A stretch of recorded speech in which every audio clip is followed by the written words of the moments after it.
గంటా శ్రీనివాసరావు బంధువుల ఆస్తుల వేలానికి బ్యాంకు నోటీసులు ఇచ్చింది. ప్రత్యూష కంపెనీ పేరిట ఇండియన్ బ్యాంక్ నుంచి రుణం తీసుకుని ఎగ్గొట్టారు గంటా శ్రీనివాసరావు బంధువులు. మొత్తం 390 కోట్లకు పైగా రుణం ఎగవేసినట్టు ఇండియన్ బ్యాంక్ నోటీసులు ఇచ్చింది. ఈ నేపథ్యంలో బాలయ్య శాస్త్రి లేఅవుట్తో పాటు జీవీఎంసీ సమీపంలో గంటా అండ్ కో ఆస్తులను వేలంపాట వేయాలని జప్తు నోటీసులు ఇచ్చారు.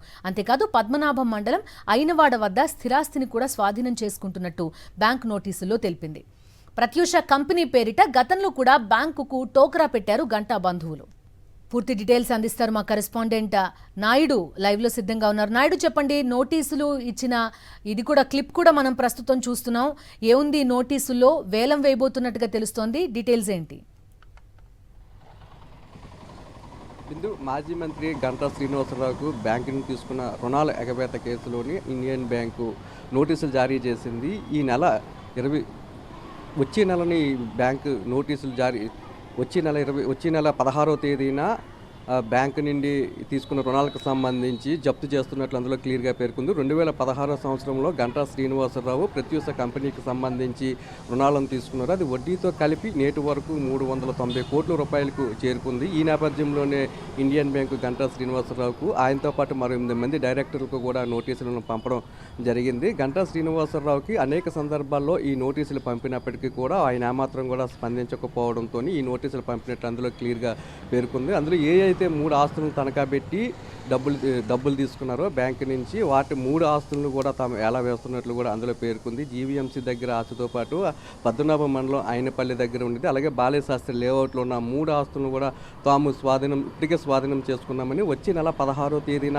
మధ్యాహ్నం 12 గంటల నుండి 3 గంటల వరకు కూడా ఈ ఆస్తులను బహిరంగ వేలం వేస్తున్నట్లు కూడా పేర్కొన్నారు. తెలుగుదేశం పార్టీ నాయకులు బ్యాంకులను రుణాలు తీసుకుని వాటిని ఎగ్గొట్టడం తెలుగుదేశం పార్టీ నాయకులకు ఒక అలవాటుగా మారింది. ఇప్పటికే గంటా శ్రీనివాసరావుకు సంబంధించి నోటీసులు జారీ చేసిన ఇండియన్ బ్యాంకు ఈ నెల 16వ తేదీన ఆస్తులను స్వాధీనం చేసుకోవని వేలం వేయబోతుంది. మరోవైపు గతంలోని రాయపాటి సాంబశివరావు కూడా ఇదే విధంగా బ్యాంకులని లోన్లు తీసుకొని వాటిని కట్టడం లేదు.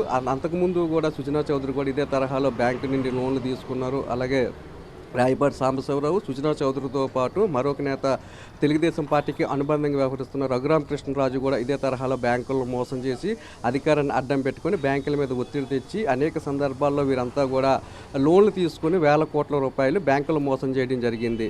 అయితే ఈ నేపథ్యంలోనే గంటా శ్రీనివాసరావుకు కూడా ఇదే తరహాలో నోటీసులు పంపించిన దాని మీద బ్యాంకు ఏలం వేయడానికి కూడా సిద్ధమవుతుంది. తెలుగుదేశం పార్టీ నాయకులు ఇలా తరచూ బ్యాంకుల మీద అధికారులతో ఒత్తిడి తెచ్చి బ్యాంకుల్ని వేల కోట్ల రూపాయలు లోన్లు తీసుకుని వాటిని కట్టకపోవడం పట్ల కూడా పెద్ద ఎత్తున విమర్శలు వ్యక్తమవుతున్నాయి. ఈ తెలుగుదేశం పార్టీ నాయకులందరూ కూడా పైకి చెప్పే నీతులు చెప్తుంటారు, అలాగే బ్యాంకులను మోసం చేసి అలాగే బ్యాంకులకు రుణాలు కట్టకుండా ఎగవేస్తుంటారు. ఖచ్చితంగా ఇటువంటి వారి మీద కఠినమైన చర్యలు తీసుకోవాలి. వారు ఏవైతే రుణాలు తీసుకున్నారో వాటన్నింటినీ కూడా తిరిగి లోన్లు కట్టించాలనే అభిప్రాయం అయితే సర్వత్రా వ్యక్తమవుతుంది. గతంలో కూడా గంటా శ్రీనివాసరావుకి అనేక సందర్భాల్లో నోటీసులు జారీ చేసినప్పటికీ కూడా ఆయన కానీ ఆ ప్రత్యూష కంపెనీ ఉన్న డైరెక్టర్లు కూడా స్పందించలేదు. దీంతో చేసేది ఏమీ లేక బ్యాంకు నోటీసులు జారీ చేసి వచ్చే నెల 16వ తేదీన ఆస్తుల వేలానికి సంబంధించి ప్రక్రియకు శ్రీకారం చుట్టనుంది. Bindu. Okay Naidu, thank you.